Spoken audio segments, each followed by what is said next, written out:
We have a wonderful opportunity to make a real difference in the world through Giving Tuesday. Giving Tuesday is a global day of charitable giving that serves as a way to kick off the holiday season with a focus on generosity instead of consumerism. First off, in El Salvador, we partner with an organization called One at a Time. For just $100, One at a Time creates water filters that can last up to 10 years.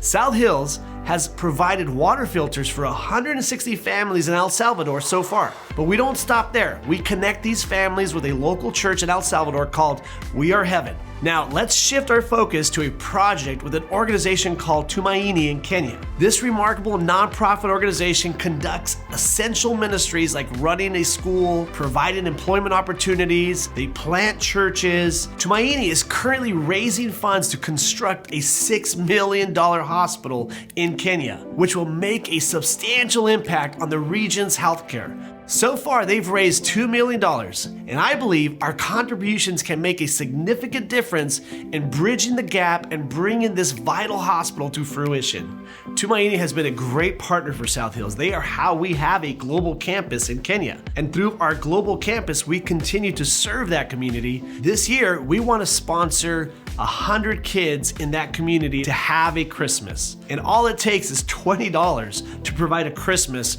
for each child. Through this Giving Tuesday, we are going to be meeting some amazing needs in people's lives.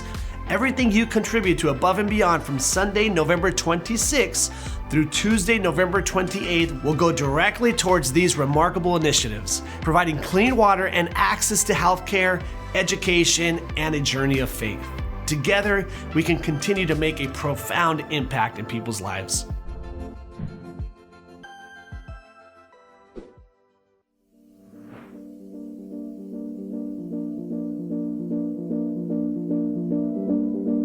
I can quit whenever I want. I wouldn't even call my thing an addiction. It's just something I do. It relaxes me. It's not like it's hurting anyone.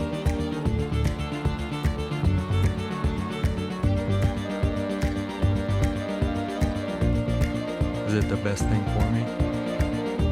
Maybe not. But I can quit whenever I want.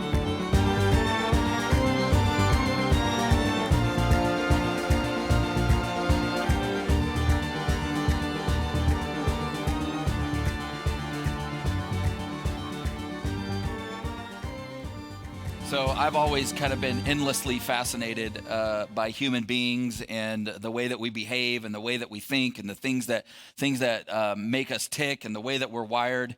And several years ago, I read about a research study that was done at Duke University in 2009, where they discovered that the presence of a salad on a menu actually caused more people to eat fries. Which is amazing. And so in their experiment, what they found was when people were presented with only unhealthy food options, the vast majority of people actually made the best of that situation and avoided the least healthy items like French fries.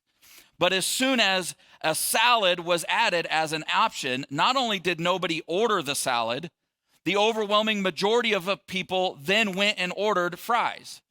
And the most surprising part for them was that it was true of everybody, that across the board, that's just how humans behaved in this study. But the strongest correlation of that was those people who normally had the highest levels of self-control when it came to making healthy food choices. And so they labeled this little example of human psychological ridiculousness, they labeled that vicarious goal fulfillment. In other words, what they said was, what they sort of concluded is that when people just seeing a salad on a menu, when that happens, we give ourselves credit for making a healthy choice. And so that then gives us the freedom, and we give ourselves permission to then make whatever unhealthy choice that we want to make. After all, we earned it because we considered getting the salad. The human capacity for self-deception is crazy. Now, obviously, nobody is a fan of lying. There isn't like a group of people out there that's like, you know what would make the world better? More lying. I'm just pro-lying. Don't tell the truth. There's nobody out there. There's not a constituency for lying. I mean, even when we do lie and we justify why we lied or why we were less than truthful or why we shaded the truth or whatever you want to say in a moment, like nobody likes being the person who was lied to. Now, the thing is that nobody has lied to you as much as you've lied to you. And the truth is about me, nobody has lied to me as much as I've lied to me.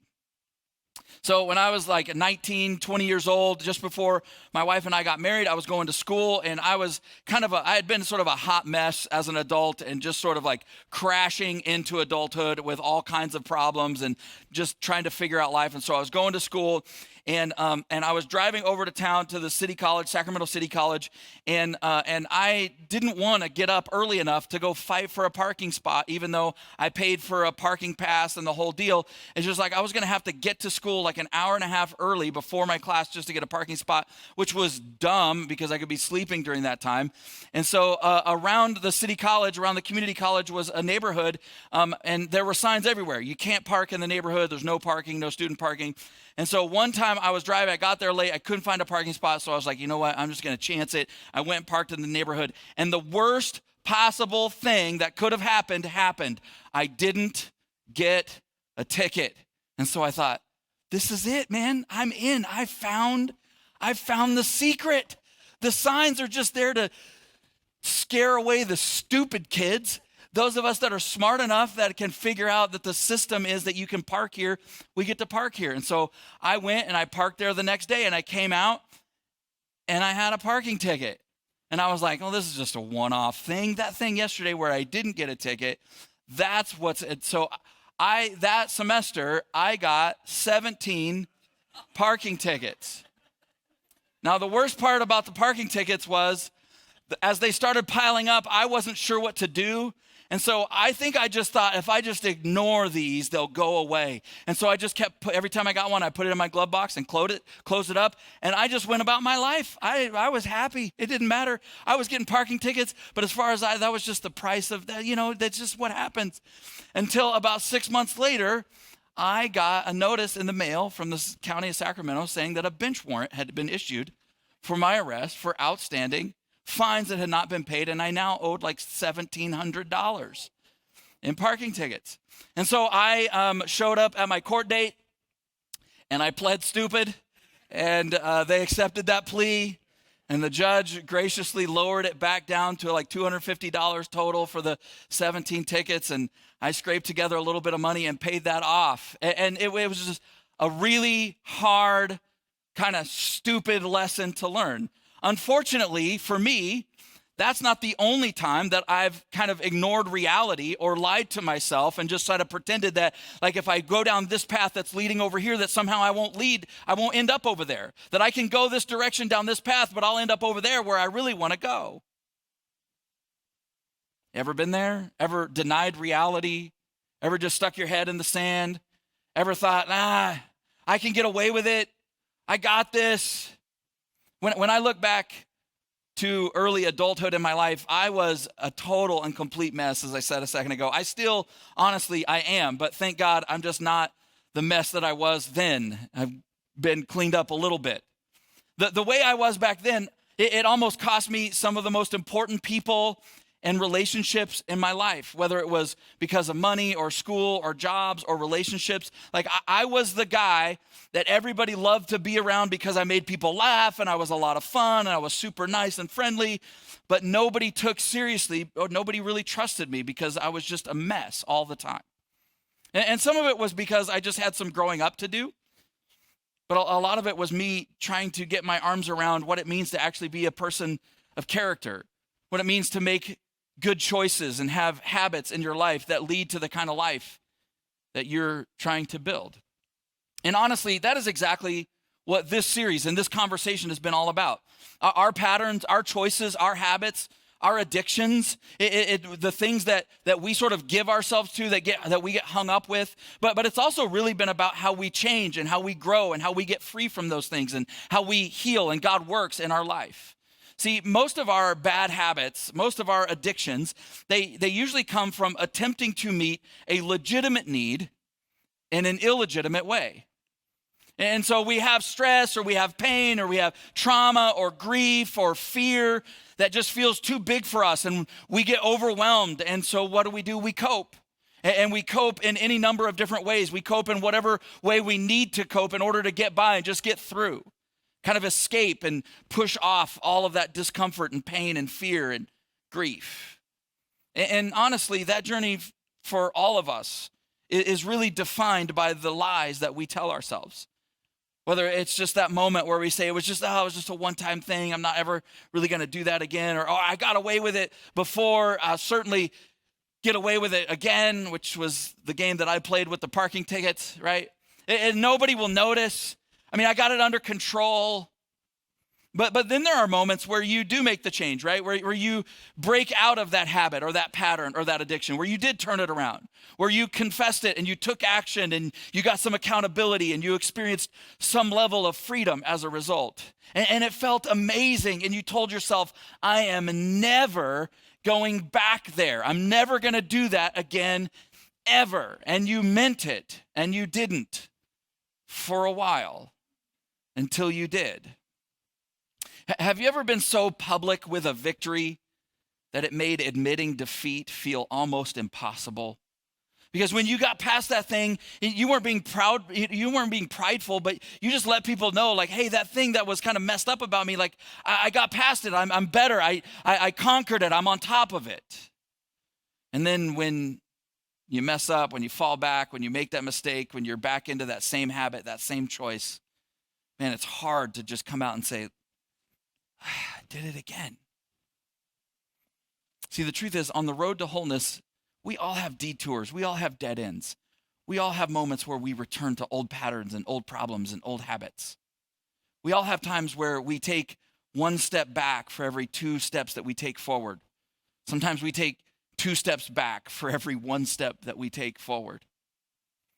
And what's wild for us is that often the point at which we're most likely to go back to a bad habit that we've broken free from is when we've become convinced that we never will.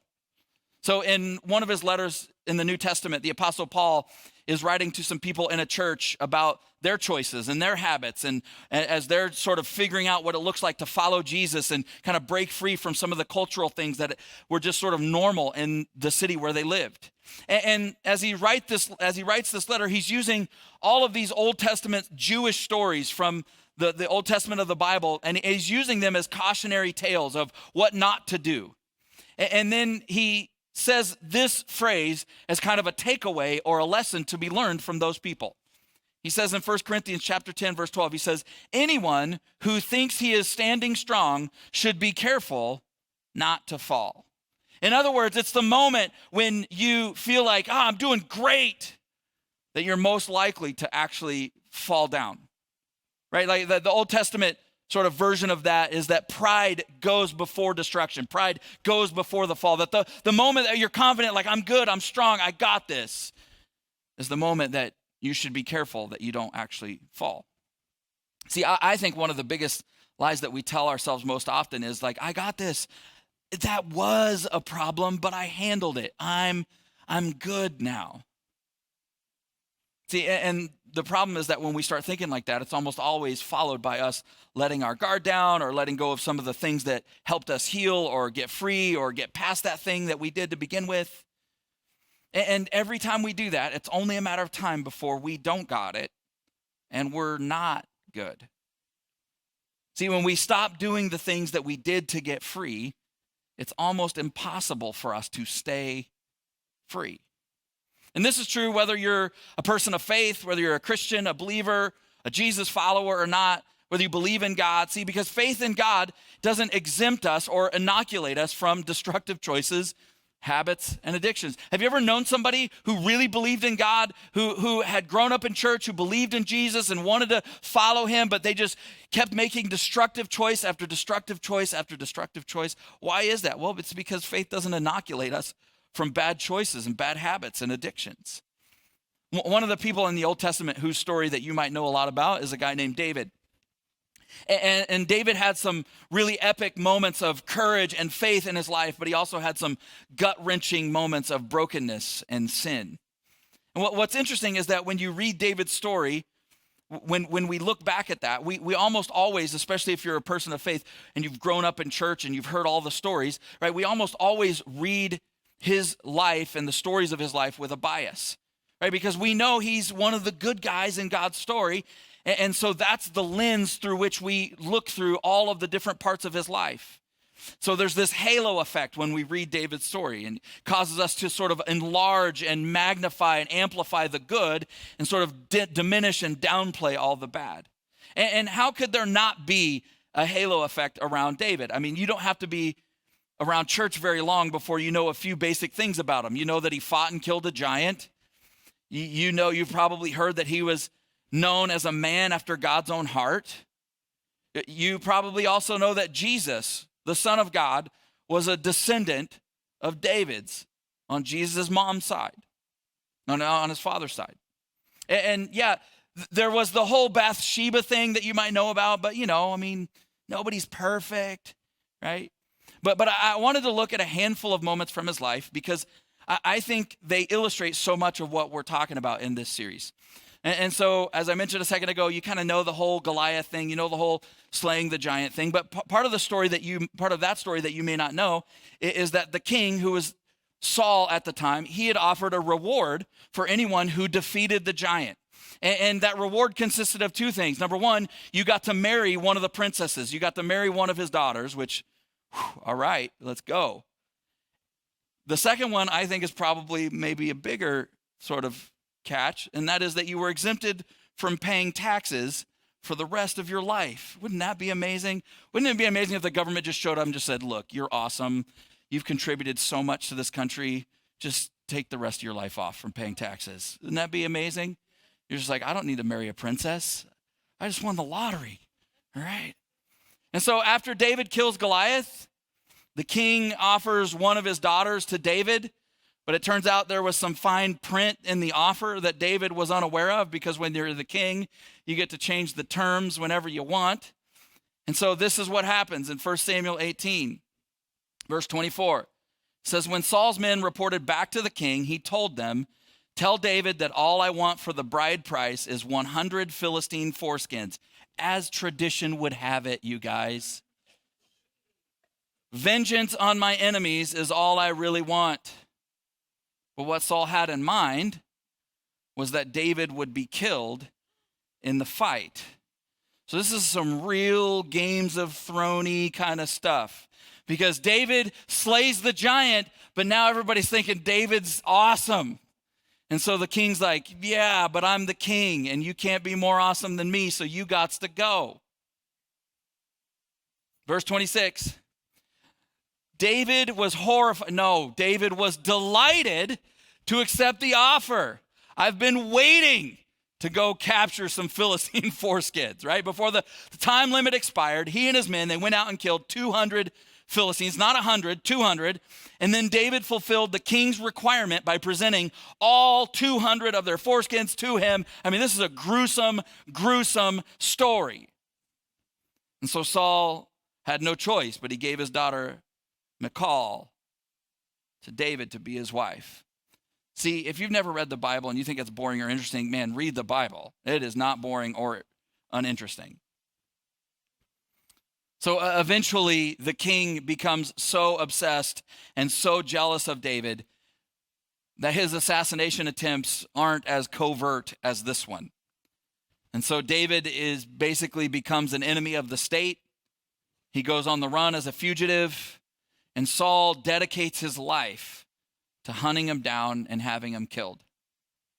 And there's this moment between them in one of those cat and mouse chases kind of things, where Saul is out looking for and trying to hunt him down. And David has an opportunity to kill the king and end it all, but he doesn't.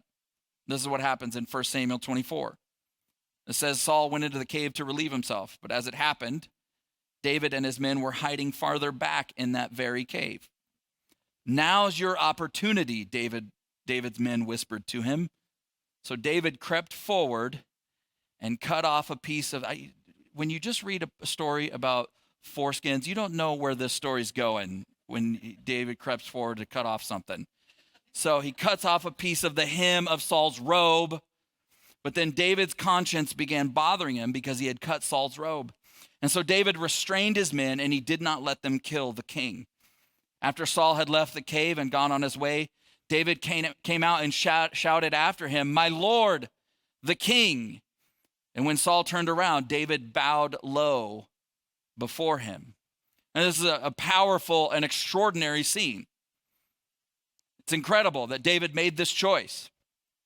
The game of cat and mouse continues.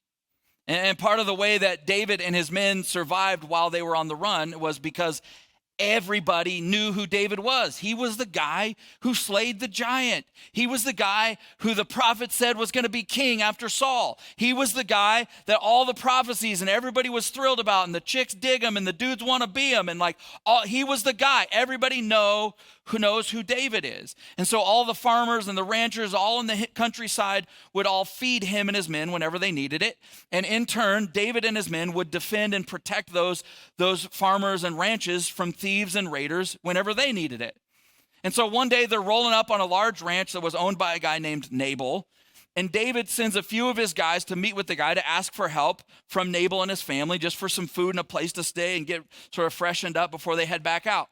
But that request doesn't go so well. It goes like this in 1 Samuel 25. "Who is this fellow David?" Nabal sneered to the young man. "Who does this son of Jesse think he is? There are lots of servants these days who run away from their masters. Should I take my bread and my water and my meat that I've slaughtered for my shearers and give it to a band of outlaws who come here from who knows where?" And just in case you're not tracking, Nabal's not just saying no, right? He's being extremely and intentionally insulting. He's giving him a giant double middle finger. Like, you are not coming here. There's nothing for you. And David doesn't handle it well when they come back and tell him. Verse 12 says, "So David's young men returned and told him what Nabal said. 'Get your swords,' was David's reply, as he strapped on his own. And then 400 men started off with David to go down to the ranch," which feels like a little bit of an overreaction. And as they're riding, David does what we do when we're about to do something we know we shouldn't do. He justifies it. This is what he said in verse 21. He says, "A lot of good it did to help this guy. We protected his flocks in the wilderness, and nothing he owned was stolen or lost, but he has repaid me evil for good." It's his fault that he's about to die. "May God strike me and kill me if even one man of his household is still alive tomorrow morning." David's like, "You know what? That's how you're going to play this? Hide your kids, hide your wife, because we're rolling in with 400 men with swords, and y'all all going to be dead." Bonus points for using God in your justification for random murder. But then in the very next chapter, David swings from that extreme back to the other. He has yet another opportunity to kill the king. And he could end his life on the run, and he could take his place as the rightful king, but he doesn't. This is what happens in 1 Samuel 26. It says, "So David and Abishai went right into Saul's camp and found him asleep, with his spear stuck in the ground beside his head. Abner and the soldiers were lying asleep around him. 'God has surely handed your enemy over to you this time,' Abishai whispered to David. 'Let me pin him to the ground with one thrust of his spear. I won't need to strike twice.' 'No,' David said, 'do not kill him, for who could remain innocent after attacking the Lord's anointed one?'" I mean, this guy, David, make up your mind, man. Are you a hero or are you a villain? Are you the good guy? Are you the bad guy? Are you the guy that will not reach out and take what you want by force? Or are you the guy that'll slaughter a guy and all of the men in his household and all of these innocent people just because he disrespected you? And then there's the infamous Bathsheba moment. So now it's years later. David is king, and he's been king for some time. And this is how that moment plays out.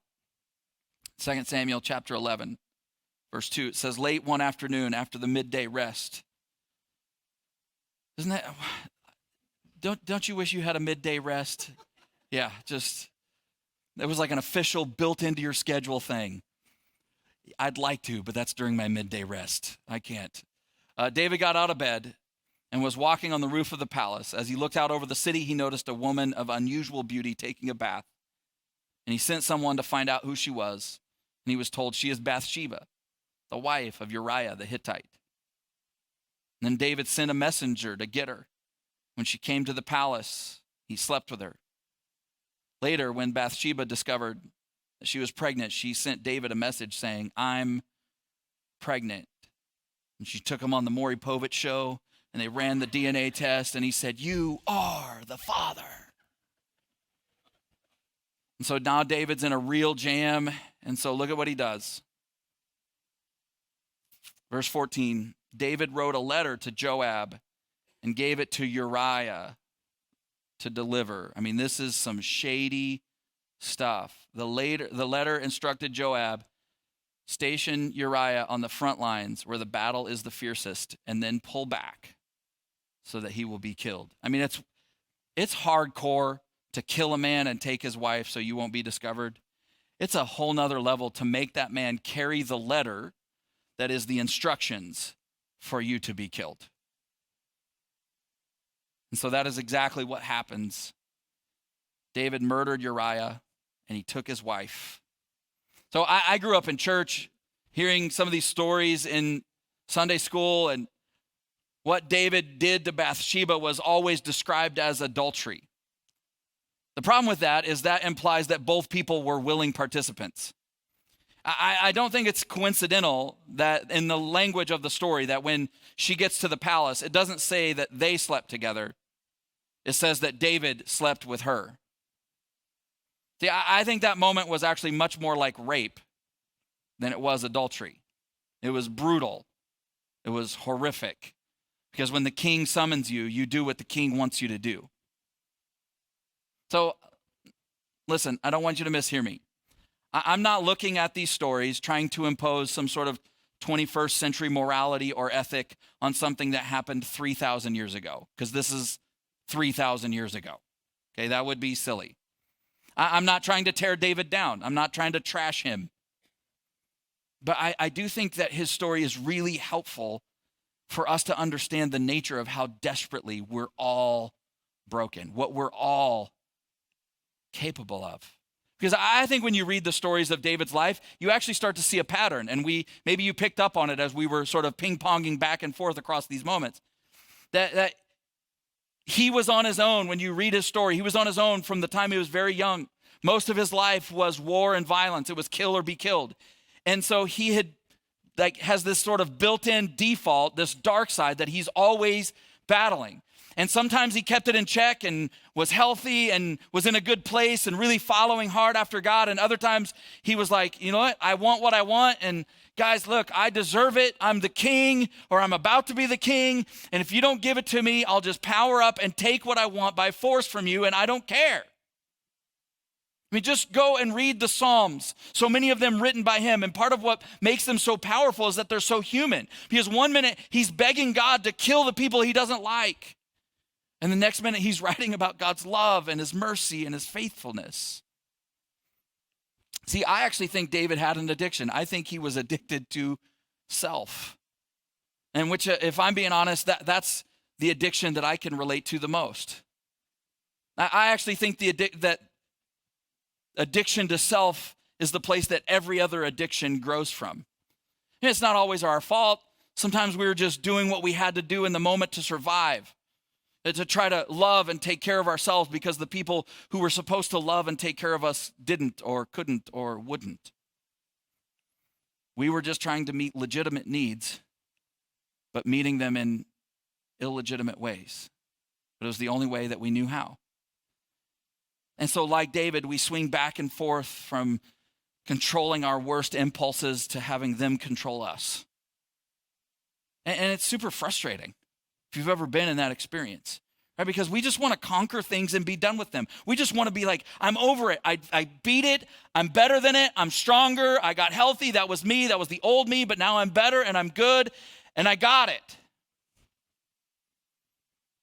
What I've actually experienced in my life, both for myself and as a pastor and watching other people, is that we often want to believe that we can eliminate our habits and our struggles just overnight. Just boom, God may wave a magic wand. Let me buy this pill. Let me start this program. Let me do this thing. It'll be over.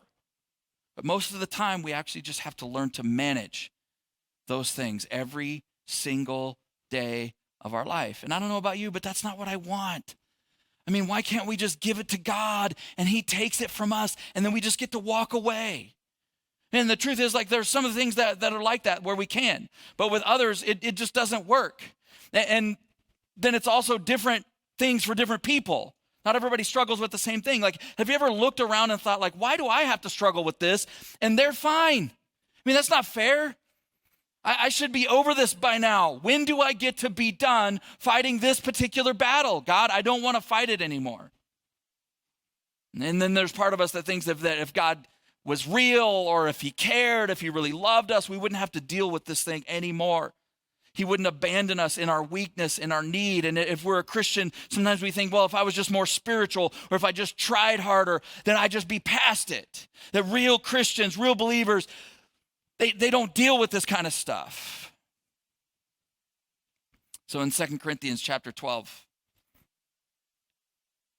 the Apostle Paul, who I mentioned a minute ago, he talks about something that he was dealing with that had that same level, that same energy, that same frustration of, I just want to be done with this. I want to get over it. This is what he says in 2 Corinthians chapter 12, verse 7. He says, I was given a thorn in my flesh. He calls it a messenger from Satan to torment me, keep me from becoming proud. And 3 different times, I begged the Lord to take it away. So we don't know what it was. Some biblical scholars think it was like a physical problem, like he had some sort of ailment. Some think it was depression, that he struggled with depression. Others think that he had a temper and really struggled with his anger towards other people. But it doesn't matter, whatever this thorn, this problem that he had, it almost doesn't matter, because whatever it was a problem, and he couldn't shake it. He couldn't get over it. He couldn't get past it. And he begged God over and over and over and over again to take it away. Have you ever done that? Like, I don't know about you, but I read this, like he begged God 3 times. I'm like, 3 times? Sit down, rookie. How about 3 million times? God, I begged you 3 times last hour. I begged you 3 times yesterday. Like, what are you talking about? Take this away, God. God, you know I believe in you. You know how hard I'm trying. I know you can do anything. Please just take it, make it go away. I am embarrassed to admit how often the overwhelming majority of what I've spent my time praying and talking to God about in my life was like that, begging him to fix something or to heal something or to clean up some mess that I had made. I think if we're honest, most of us would have to admit that we pray as a way of sort of grasping for more control instead of as a way of giving up control to God.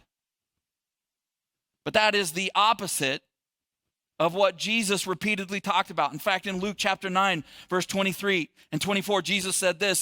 He said to the crowd, if any of you wants to be my follower, you must give up your own way, take up your cross daily and follow me. If you try to hang on to your life, you will lose it. But if you give up your life for my sake, you will save it.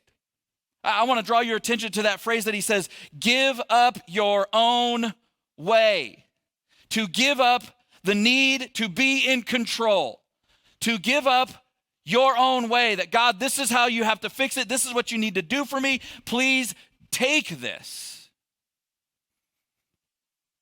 The thing that Jesus repeatedly called people to was surrender, which is really not the conversation we want to have, right? Like, belief, cool, yeah, I can believe all day long. I can do that. Sacrifice even? Sure, I'm fine with that too. I'll sacrifice all day as long as I still get to call the shots. But sacrifice and surrender aren't the same thing. See, because surrender always feels like dying. But according to Jesus, it's the only path we can take to truly live. And that is the place where prayer, where conversation with God should always lead us to zoom out, to give up our own way, to gain God's perspective on ourselves and our situation. Because prayer is never about us changing God. It's about us being willing to let God change us. And so how did God respond when Paul begged him 3 times to take away the thing that he was struggling with? This is what he says. This is Paul's words. Each time he, being God, God said, "My grace is all you need. My grace is sufficient for you, because my power works best in your weakness." And so God's saying, I'm not going to get rid of it, but I will give you all the grace you need to continue to struggle and fight against it. God's going, I know you can't see it. I know you don't understand it. And I know it doesn't make sense to you. But pain redeemed is better than pain removed. Problems redeemed are better than problems removed. And can I be honest? This is the problem with surrender, right? God doesn't do what we want. When I've had these moments with God where I feel like, God, I want you to take this away. And I feel like God's going, my grace is more than enough for you. I'll just have to be honest. There's been times in my life where my immediate reaction was like, that's cool, God. I don't want your grace. I just want this thing to be gone because I'm sick of struggling with it. I'm sick of dealing with this. I'm sick of this pain. I'm sick of this problem. I'm sick of this habit. But here's the thing. Grace isn't just God making room for our faults and failures. It is God actually acting in our life to do in us and for us and through us that which we cannot do on our own. It means that you don't have to run from or hide or cover over any part of your life or your story. One of the things I love about the recovery movement and AA is part of that process is that the moment that you fail, the moment that you fall down, you get up and you call someone and you tell them so that you have people come around you to pick you up and to love you and to be God's expression of grace in your life in that moment. See, grace means that the best thing that I can do is to have more of myself and my life assisted by and saturated with God's grace. Most of the time, I act like I'm trying to do the opposite, right? Where I'm just trying to get so good at being good that I need less and less of God's grace. Hey, thanks for loving me. Thanks for saving me, Jesus. Appreciate that, helping me out. But I got things under control. I'll take it from here. No wonder we spend so much time falling back into the same hole, the same pit that he rescued us out of. See, forgiveness and healing and growth, it's not one and done. They're a path that we walk every day. It's the process of us receiving and living by the grace that's necessary to manage the patterns and the problems and the struggles that we wish we could just be done with, but we can't. And that's the really good news, is that whatever that thing is for you, God's grace is more than enough. It's sufficient. It's sufficiently strong. It's sufficiently deep. You're not beyond the reach of his grace. So a couple of my favorite verses lately are Hebrews chapter 12, verses 12 and 13. It says this, so take a new grip with your tired hands and strengthen your weak knees. Mark out a straight path for your feet so that those who are weak and lame will not fall, but become strong. We could spend a whole bunch of time unpacking those two verses, but here's what I don't want you to miss. Because a lot of the times we act like if we can't beat our struggle, if we can't overcome our problem on our own and just be done with it, well, then there's just nothing else for us to do. So we just sort of throw up our hands and just go, okay, God, it's just all you. And we act like victims, and we're just a victim of our own circumstances, and life didn't, was unfair. And, there's nothing for us to do. But surrendering to God isn't abdicating responsibility, or it's not a decision to do nothing. It's a decision to give up our way, but then to aim ourselves and our lives at God's way. It's us taking a new grip. It's us strengthening our weak knees. It's us marking out a straight path because we know our own weakness. And we know that if we walk this path this way, there was that time where we actually got free from that. But then we stopped walking down that straight path. We stopped moving out in front of ourselves and creating that straight. And so we started stumbling and falling till eventually we were back on the ground right where we started.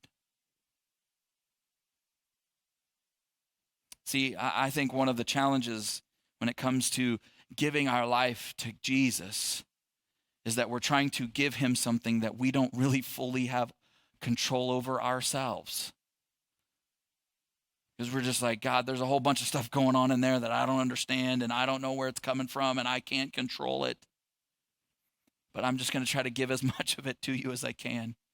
And here's the beautiful thing about Jesus, is he didn't come just to set you free. He didn't come just to cause us to come alive, but actually, if you will let him, he will move down into the core of your soul, and he'll begin to mine out all that junk from all the decisions you've made and all the things that were done to you and for you and by you, and just begin to heal you so that you can move and take a new grip and strengthen those weak knees and mark out a clear, straight path so that the thing that's a thorn in your side doesn't dominate your life anymore.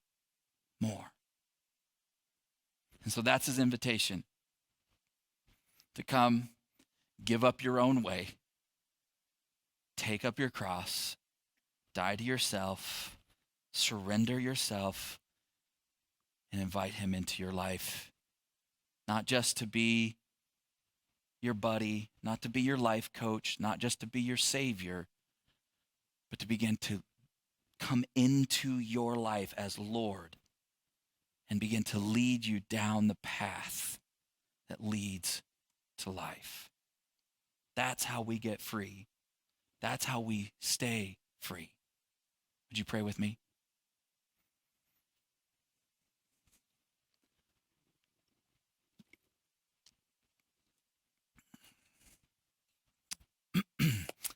Lord, thank you so much that you loved us. Lord, I confess that in my life, there have been times where I've been just frustrated and angry and upset with you because I just didn't like the way that you were making for me. The truth is, God, I was so short-sighted, because the beautiful reality is that there just was a way. There was a way for the brokenness and mess that's been a part of my soul since I was a child. All the baggage from stuff that happened to me and stuff that I've done to others and choices I've made. It's just attached itself to my life over the years. But God, you invite us to come, to give up our own way, to just offload all that stuff, to invite you into those secret places, into those places that we don't even really understand about ourselves, where stuff that feels foreign to us bubbles up, and we're not even really sure where it comes from sometimes, but that you begin to heal us, that your grace is sufficient It's deep enough. It's wide enough. It's powerful enough. It's resilient enough to get down into those deep, dark places and not just make room, but be the power of God to move us towards freedom and healing and life. Lord, would you forgive me for so much of the conversation that I have had with you, so much of the prayer that I've prayed in my life has almost been just a demand that you help me. It's been a grasp for more control. And Lord, it's only as I've learned and only as we learn, God, to surrender, we actually find life. So Lord, I pray for every person that's here. God, those that are hurting, struggling, embarrassed by something that nobody really knows about them, but they just sort of keep hidden because they can kind of manage to keep it out of sight.